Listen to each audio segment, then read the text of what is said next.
On today's tutorial, we'll be learning how to make this butterfly bubu dress with ruffle and a keyhole by the side where belts can be passed. If this is kind of video you're interested in watching, please stick around and help me like the video. Hi lovelies, welcome back to my channel. My name is Vivian.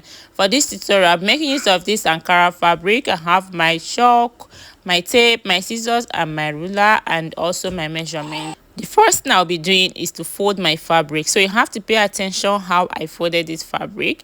Normally when you are making your dress, you fold it by the side into two, but for now I'm not cutting the shoulder, I'm not sewing the shoulder, so I have to fold it from the center, fold it into two from the center, and then fold it again by the side. This is about 3 yards or 2.5 yards of fabric is enough depending on your size.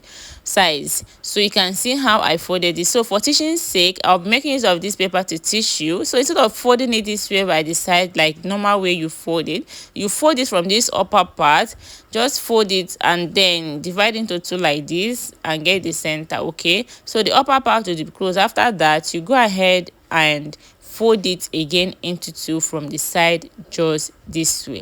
So after you finish folding it, this upper part will be closed. We are not cutting the shoulder like I said.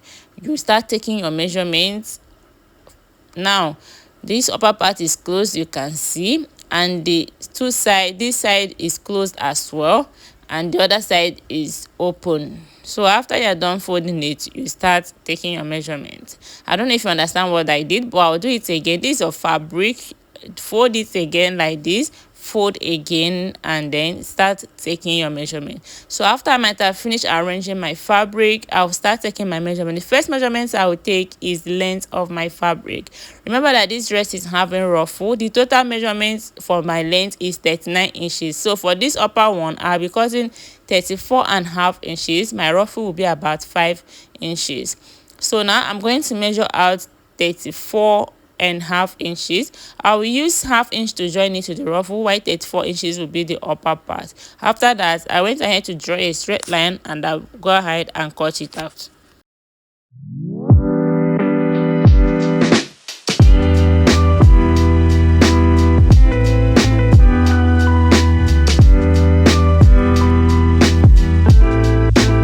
So after cutting it, the first measurement I'll be taking is neck measurement. For neck width, I use 3 inches for the back and 3 inches for the front as well. So I'm using 3 inches for the neck width. For neck depth, for back, I use 1 inch. After that, I'll go ahead and just curve it to meet the neck width. For neck depth for the front, I came down by 6 inches. You can make your 7 inches, 8 inches or 9 inches if you want it to go deeper, but for mine I used 6 inches. And after that, I just slanted it and take it back to the neck width. After taking the neck measurements, I'm going to place my ruler like this, and then I came down by 10 inches. 10 inches is my chest point. I marked my waistline, which is 16 inches, and then down to my hip line, which is 24 inches. After that, I will go ahead and connect the straight lines using my ruler. It's time to input my measurements. On the chest line, I will mark my bust measurement, divide by 4. After that, I added extra 3 inches. 2 inches for ease and then 1 inch for sewing allowance. On the waistline, I marked my waist measurement, divide by 4. I added extra 3 inches as well. And on the hip point, I marked my hip measurement, divide by 4. And then I added extra 4 inches. For the hip, I added 4 inches. While for chest line and waist, I added 3 inches. After that, I'll go ahead and connect the lines together. The next thing I want to do is to get that curvy effect down. So I'm going to place my tape this way. Like I said, this upper part is 34.5 inches. So I'm going to place my tape from this point. Just pay attention to what I'm doing here, and I'll mark 34.5 inches, right? Then after that, I'm going to keep slanting my tape this way, still placing it at this next side. You're not shifting it. I'll keep slanting it and I'll keep marking that 34.5 inches. I think you can see what I'm doing here. You can see my tape is placed at this edge, and I'll keep slanting it this way, and I'll keep marking that as 4.5 inches till I get till the extreme end. You can see what I'm doing. Keep marking 34.5 inches till I get to this point, and after that I'm going to go ahead and connect the line and then cut it out. This is to get that curvy effect, because this dress is not just straight, it's kind of curvy at the down part if you look very well. So I'm just going to connect these lines and I'll go ahead and trim it out.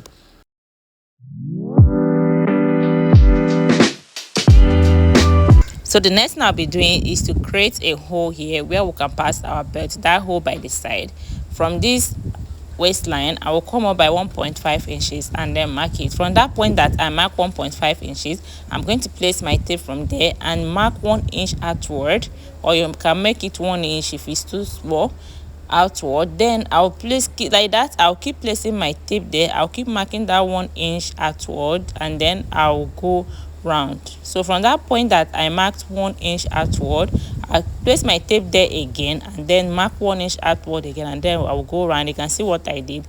After making that circle, I'm just going to raise the fabric like this, and then I will notch from that line that I marked, and then from there I can now cut it open, so I can create that circle. Just notch it a little, then put your scissors and open it up, following that circle line that you marked. Then you open it up this way, just like I'm doing so. Next thing I want to do is to cut out the neck line. I'll cut the back first.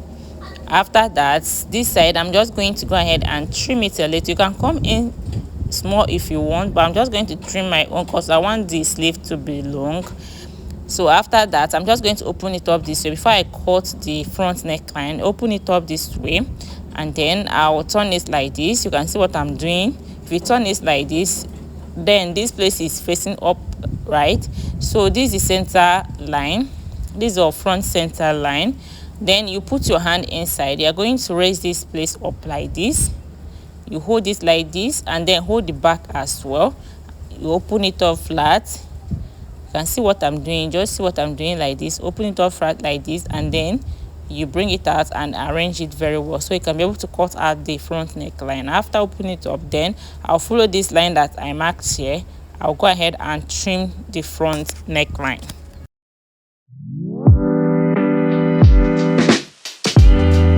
Next is cut facing for the neckline, both the front and the back. So I'm going to fold the fabric like this and place it inside. Just make sure that the folded part is up, just like I placed it, and go ahead and arrange it very well. You can go ahead and use your pin to hold it down so it will stay in place. So after holding it down with my pins, I'll go ahead and follow the shape of the neckline and then cut it open like this. That's why you have to make sure that the folded part is up so you don't make mistake. After that, I'll just remove it, still folded. I'll use my scissors to just trim it like this. You can leave it like this the way it is, but I'll go ahead and trim I want to make it in a circular shape. After now, I'm going to go ahead and open up this fabric like this with the right side facing up, and then arrange the neck area very well. I'll place this facing on top like this. Just make sure that the right side is facing up, then place the facing right side facing right side.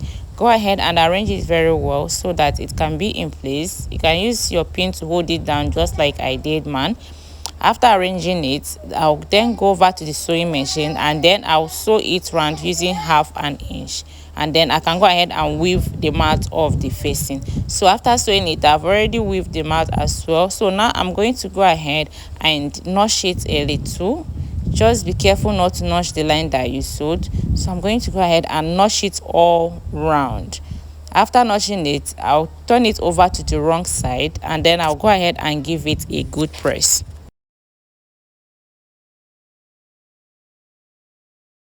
I'm done ironing the neckline and is looking so neat. It's time to work on this keyhole. This is the wrong side and this is the right side facing up. So after arranging it, I'm just going to pin this keyhole down about 4 places. So I'll pin up, side and side. So I'll go ahead and do that now. I'll pin down here. I'll pin by the side. I'll pin another one up. It's just like pinning four sides, like north, west, east and south, right? So I'll pin one up here and I'll pin another one here, just to hold it in place so that when you're sewing it does not move. So after pinning it, look and pay attention what I'm going to. So I'm going to turn it from this wrong side.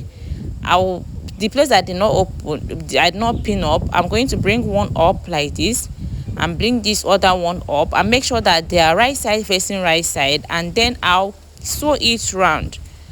As I'm sewing, I'll be removing the pin and I'll keep sewing it till I go round. In case if you don't understand what I mean, I'll repeat the same process here. I said arrange your fabric very well, then you're going to pin one down, just pin the four cardinal places, right? Pin by the side, pin another one up and pin another one by the side, just like I'm arranging it now.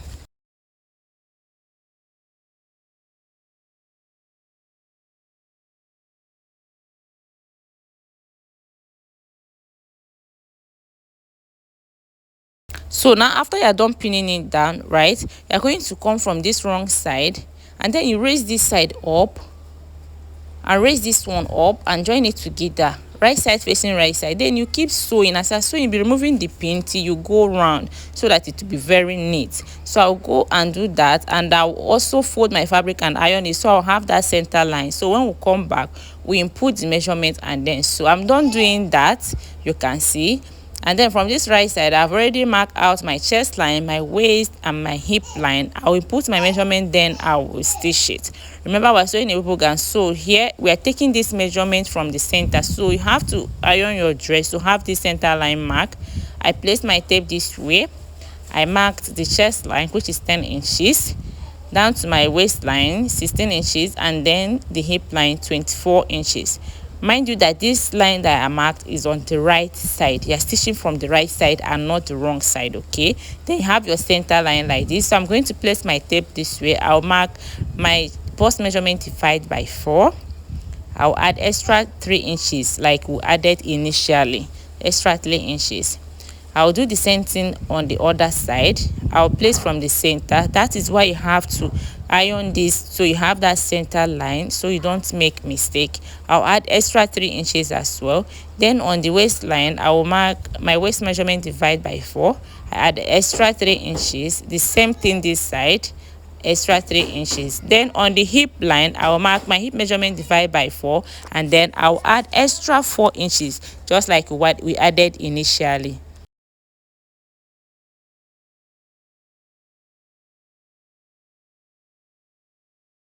So I'm just going to go ahead and connect the lines together from the chest line to waist and then hip line to the hem line. I'll go ahead and connect the lines together.